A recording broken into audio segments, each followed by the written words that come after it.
మొన్ననే మత్స్యకారులకి 258 కోట్లు ఏదైతే వేట నిషేధ సమయానికి వృత్తి కూడా ఇచ్చాం.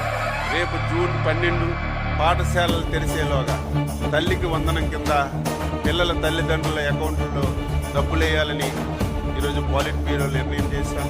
కేంద్ర ప్రభుత్వం రేపు ఎప్పుడు అన్నదాత సుఖీభావ్ కింద ఫస్ట్ ఇన్స్టాల్మెంట్ వేస్తారు. అదే రోజు మనం ఫస్ట్ ఇన్స్టాల్మెంట్ జోడించి రైతులకి ఇవ్వాలని చెప్పి నిర్ణయం చేశాం.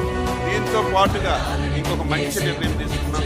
రేపా ఎల్లుండ 10 రోజుల్లో రాష్ట్ర ముఖ్యమంత్రి గారు, జాతీయ పార్టీ అధ్యక్షులు ఈ 12 మాసాల్లో ఏ నెలలో ఏ సంక్షేమ పథకం ఇస్తాం, ఏ తారీఖుని ఇస్తామనేది ఒక సంవత్సరం క్యాలెండర్ కూడా వీలైనంత త్వరగా ముఖ్యమంత్రి గారు సంక్షేమ పథకాలు ఏదైతే సూపర్ 6లో కానీ ఏదైతే మనం హామీలు ఇచ్చామో ఒక్కొక్క మంత్ ఒక్కొక్క సంక్షేమ పథకాన్ని అమలు చేయాలని 12 మాసాల క్యాలెండర్ కూడా వీలైనంత తొందరగా ఇస్తామని చెప్పి